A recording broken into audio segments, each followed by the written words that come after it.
Hello viewers, I'm your host Uzma Jafri with another episode of South Asia Focus. Let's begin the show.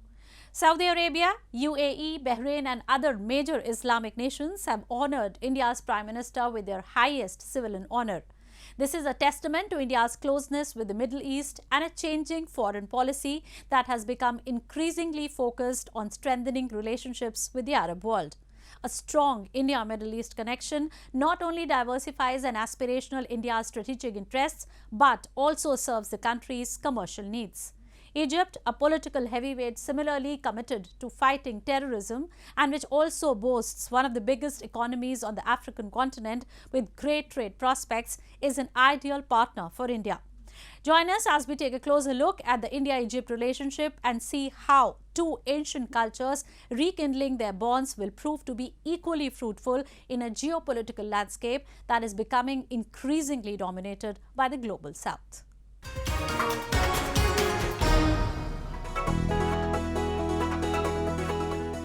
Egyptian President Abdel Fattah al-Sisi was the chief guest at India's annual Republic Day celebrations last month. His visit held huge significance, for this was the second time an Arab world leader was invited to one of India's most important events in only 6 years. This is even more significant given that for 2021 and 2022, India did not have any chief guests owing to the COVID-19 pandemic.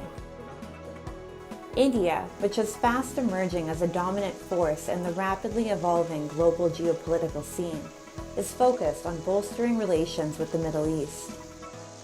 The reasoning behind this push is simple. Firstly, the Arab world and the Middle East's strategic and economic importance cannot be ignored.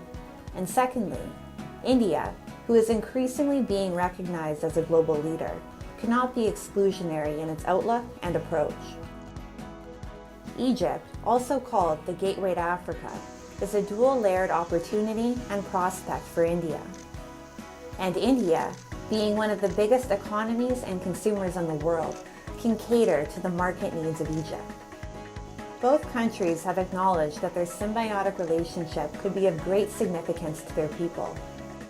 They have agreed to elevate the terms of their engagement to a strategic partnership. हमारी द्विपक्षीय भागीदारी को strategic partnership के स्तर पर ले जाने का निर्णय लिया है। हमने तय किया है कि भारत इजिप्ट स्ट्रैटेजिक पार्टनरशिप के तहत हम राजनीतिक, सुरक्षा, आर्थिक एवं वैज्ञानिक क्षेत्रों में और अधिक व्यापक सहयोग का लॉन्ग टर्म ढांचा विकसित करेंगे। हमने मिलकर यह तय किया कि अगले 5 वर्षों में हम अपने द्विपक्षीय व्यापार को $12 बिलियन तक ले जाएंगे। The bilateral trade between India and Egypt has experienced a boom in recent years, so much so that even the pandemic could not hamper its expansion. The trade between the two countries amounted to $7.26 billion in 2021 to 2022. This was 75% more than the previous year. India exported goods and merchandise worth $3.74 billion in this period as well, registering a 65% increase compared with financial year 2020 to 2021. Apart from this, some 50 Indian companies, including the renowned Mahindra, Godrej, and Dabur India, have invested in Egypt, with combined receipts of $3.15 billion. When the wheat supply from Ukraine to Egypt hit roadblocks created by the Russia-Ukraine conflict, India came to the rescue. 61,500 metric tons of wheat was cleared for Egypt by India in May of last year. While trade has been a dominant aspect of Indian foreign policy, what sets Egypt apart from other Arab countries where religious prejudices have often trumped rationale is its moderate and measured voice. New Delhi and Cairo have also committed to jointly combating the menace of terrorism. لمزيد من التنسيق في ذلك المجال الحيوي فلا تنمية بدون استقرار أمني. كما استعرضت مع دولة رئيس الوزراء ما أسفرت عنه القمة العالمية للمناخ COP27 بشرم الشيخ من نتائج مهمة، خاصة ما يتعلق بإنشاء صندوق لتمويل الخسائر والأضرار المترتبة على التغيرات المناخية، لا سيما في الدول النامية التي تعاني فيها البنية التحتية من الضعف وعدم القدرة على الصمود أمام آثار التغيرات المناخية. Several experts have opined that a collective Arab world position on terrorism and its perpetrators could strengthen India's case against the terror export hub of Pakistan. Diplomacy and trade will play a key role in the course ahead. Egypt could be of great significance to India for both its political and strategic needs, and also to deepen and strengthen its presence in Africa. For now, Egypt and India have set out on a voyage that will resurrect the ancient past when India and Egypt were the cradles of technically advanced civilizations and the envy of the world. Moving on. As the human rights situation deteriorates further in Taliban-ruled Afghanistan, the United Nations has urged countries around the world to continue supporting the struggling country. The Taliban recently imposed a ban on women working in non-governmental organizations. The decision had drawn criticism from across the spectrum. With widespread food shortages and a deteriorating human rights situation, the United Nations stated that it has become even more critical for the international community to unite in support of Afghans. Meanwhile, the government of India allocated over $20 million for Afghanistan in its annual budget announced on February 1 this year.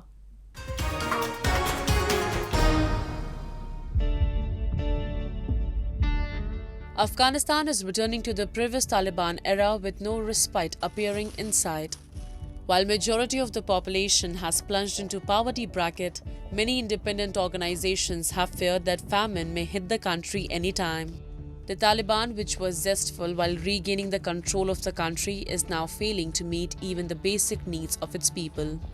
The head of UN-8 and member states recently discussed how everyone should work together to come up with a plan to keep sending aid to Afghanistan once the Taliban regime imposes a ban on the majority of female aid workers in December 2022. UN Assistance Director Martin Griffiths guaranteed that humanitarian organizations will continue to operate in Afghanistan while pursuing exceptions to the alleged ban, while speaking at a United Nations session intended to advise nations on his recent visit to Kabul. Humanitarian agencies will continue to work, will be present in Afghanistan, unless and until there is a blanket opposition to the role of women. Where exceptions exist, we will work. Where it's possible to find more of those exceptions, more sectors, I'll come back to that, we will push for that. The humanitarian community does not go on strike. It seeks ways to try to find ways to work. Since the Taliban took control, no foreign nation has firmly recognized it. Some diplomats believe that this is because the Taliban government need to reverse its position on women's rights. Many nations have raised grave concerns about the fact that the majority of girls and women over the age of 12 are prohibited from entering school or higher education. More than half of the population is now dependent on humanitarian aid to meet critical needs as a result of the country's economic crisis, which has been exacerbated by the enforcement of sanctions and a reduction in development funding. Last month, the Taliban-led government issued an order prohibiting the majority of female employees from working for NGOs. As a result, several aid organizations had to largely halt their operations as a humanitarian crisis developed amid a severely cold winter. It was now the time to redirect funding to other situations, CARE International Secretary General Sofia Spreckmann-Senerio said in a statement to donors and member states. We asked for continued support and engagement at this critical time. This is not the time to reduce or divert funds to another crisis or to other crises. Actually, I would say that more than ever, in the entire history of Afghanistan, this is the time donors need to stand by the Afghan people and be a source of hope. After breaking their pledge to give women a dignified living during their second term, many women have left Afghanistan. Some people who eventually made it to Spain and the United States after overcoming many obstacles claim that the situation had become very serious there. Many analysts have stated that if Afghanistan wants its people to have even the most basic levels of living, it should quickly reverse its course. Numerous people have already perished as a result of not having enough fuel to keep their homes warm during this year's bitterly cold winters. There is no one to save the region's so-called government because they have ran out of money, thus it is highly doubtful that things will get any better. Haute couture wearable art handcrafted from a designer's unique vision. The term is French and the industry has long been dominated by European designers until now. Indian designers have arrived on the haute couture scene, bringing with them their fine skills, exquisite and rich history deeply rooted in centuries of Indian artisanship. Let's have a look at how Indian designers have broken into one of the world's most exclusive clubs and the benefits to brand India and the Indian fashion and couture industry in years to come. Indian designer Rahul Mishra presented his Cosmos collection at Paris Haute Couture Fashion Week on January 23rd.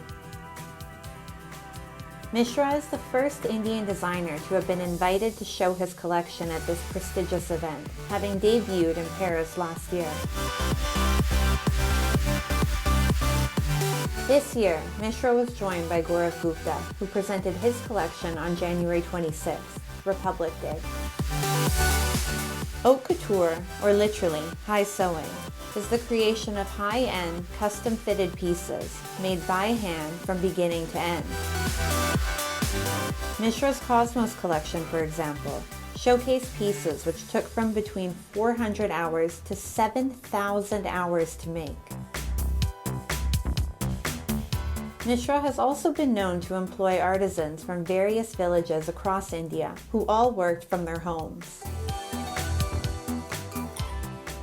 This Cosmos is not just a collection, it's an idea of inclusivity, idea that does not showcase my excellence, the idea which showcase a group's excellence, the idea which showcase this best of craftsmanship, which in a most simple form can happen from different villages. So today we engage and work with at least 800 to 900 villagers on regular level. For those familiar with the fashion industry in India, the amount of painstaking work which goes into various garments is no surprise. With two great Indian designers already being featured on one of the world's most exclusive runways, there is sure to be more attention and focus on the fashion and couture industry in India. The haute couture fashion industry was estimated at 11472.61 million USD in 2021 and is projected to reach 13456.6 million USD by 2028, exhibiting a compound annual growth rate of 2.3% during this period. While Indian designers are only beginning to attain their much-deserved recognition in the world of haute couture, the textile and apparel industry in India has long been strong across the spectrum from fiber, yarn, and fabric to apparel. India's ready-made garment exports are expected to see a compound annual growth rate of 12 to 13% and surpass 30 billion USD by 2027. The industry is the second largest employer in India after agriculture. India's textile exports were also the highest ever during the financial year 2021 to 2022, surpassing 44 billion USD. Growth drivers of the industry include an abundance of raw materials, competitive manufacturing costs, and availability of skilled labor. We follow all the compliance rules. We are no longer a cottage industry. we now have regular big factories, whether it is in Noida or in Delhi or in Gurgaon or in Bangalore or in Mumbai. What's important is we operate as factories now. We have the supply chain logistics with us, which we didn't have earlier. There is also significant foreign direct investment in the textile industry, with FDI bringing in 1522.23 million USD from 2017 to 2022. The government's efforts, including the Production-Linked Incentive Scheme, with an approved outlay of 10,683 crore, will allow the industry to compete globally. With India's strong economic foundation and rapidly expanding middle class, the fashion industry in India is expected to become increasingly organized and profitable. The Fashion Design Council of India, FDIC, which is committed to furthering the cause of Indian fashion and to endorsing and encouraging Indian designers to grow their brands sustainably, both domestically and internationally, is and will continue to be a key driver of this push. Sunil Sethi, FDIC's head, is confident that the Indian fashion industry will continue to grow over the next few years, with business having returned to pre-pandemic levels. Much of Indian fashion was solely focused on bridal wear and ethnic wear. With increased demand, locally and globally, Indian designers are on track to take the world's runway by storm.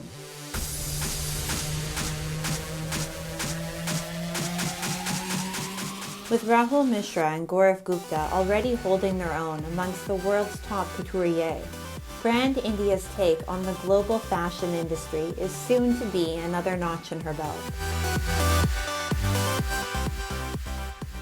Time now for Asia This Week, the stories from across the continent.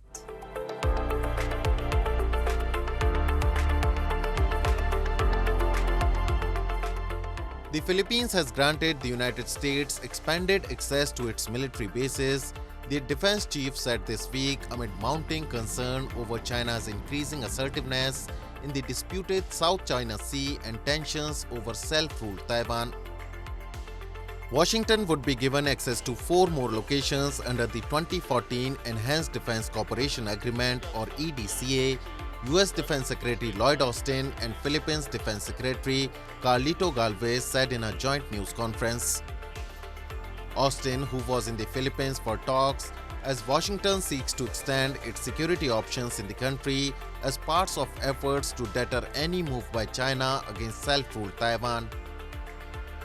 Both sides reaffirmed their commitment to bolstering their country's alliance. The EDCA allows US access to Philippine military bases for joint training, pre-positioning of equipment and the building of facilities such as runways, fuel shortage and military housing, but not a permanent presence.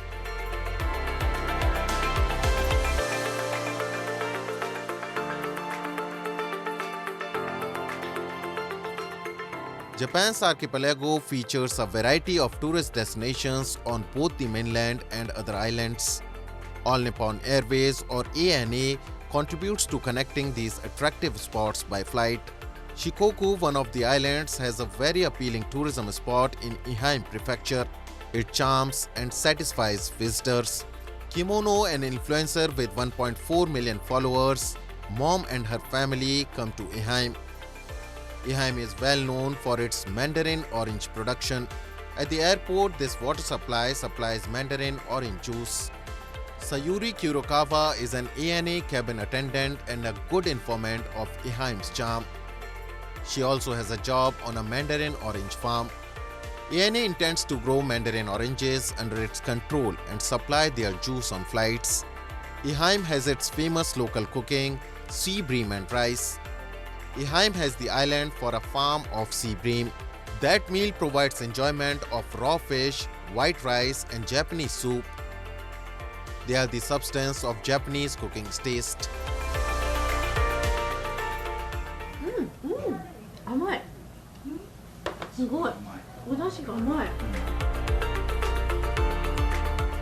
Kimono Mom is moving to Matsuyama Castle by lift. Matsuyama Castle has a castle town that was built before the Edo period in the 17th century. It is surrounded by a 10-meter high stone wall and its site is 4,500 square meters. Old, tough and vast are the characteristics of Matsuyama Castle. Shimanami Kaido is a 60-kilometer road on the bridge connecting Hiroshima Prefecture and Ehime Prefecture in Imabari City. Cars and bicycles can run on the road and riders enjoy the big landscape below the Seto Inland Sea. Every day the tides in the Seto Inland Sea change by 4 feet. The whirling tide produced a historical event. It provided a significant advantage to local pirates in the 14th century.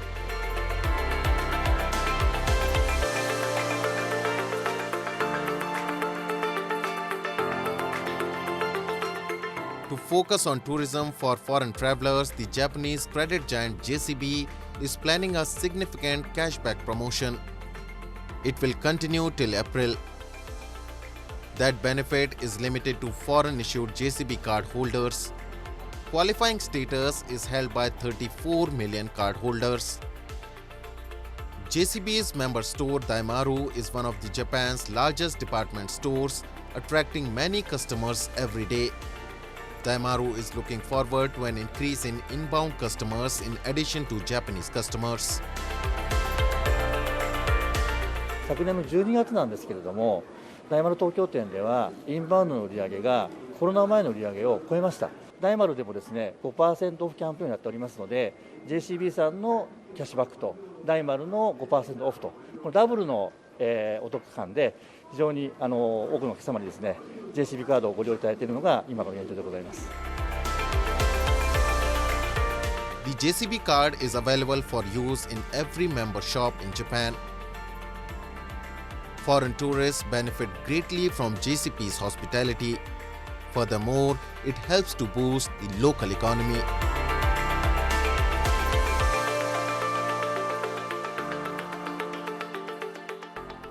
Moving on. India, a land of diverse landscapes, provides tourists everything they want to see. From vast beaches to serene mountains, India has it all. Today in our episode, we have brought for you a special winter carnival that was organized recently in the Kupwara region of Jammu and Kashmir. Hundreds of tourists turned up for the event that locals believe will become a spectacle to watch in future. People in the northern town of Kupwara, known for the ancient Sadbaran caves, celebrated the winter carnival with gaiety and harmony. Excitement and enthusiasm were palpable in the air as people from across the country reached the site to celebrate the carnival. Such festivals, which are organized annually at other places, have emerged as massive crowd pullers. This year's event also saw a large number of tourists who came specifically for this event. Such events are also said to bring people from all walks of life together in one place. आप देख रहे हैं लोगों का कितना हुजूम है, लोग किस तरह इतनी सर्दी में आ रहे हैं। ये तो हमारे लिए, हमारे लोगों के लिए, हमारे डिस्ट्रिक्ट के लिए बहुत ही अच्छा शुगून है।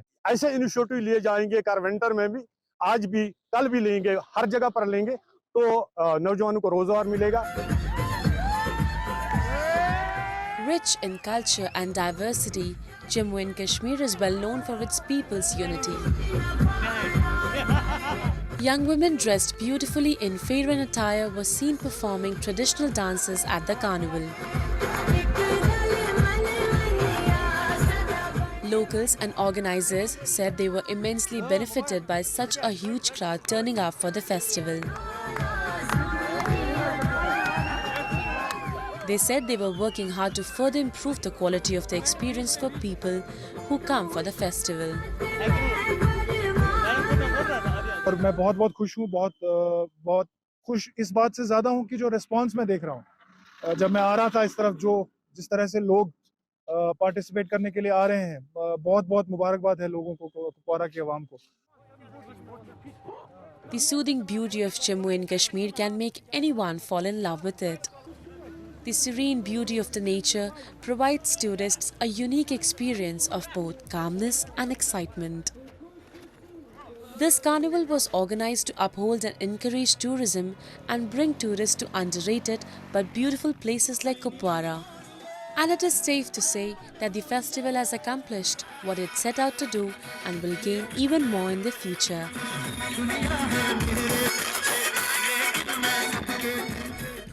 Jammu and Kashmir is one of the most visited places in the country, with youth's travel bucket list keeping the region on top.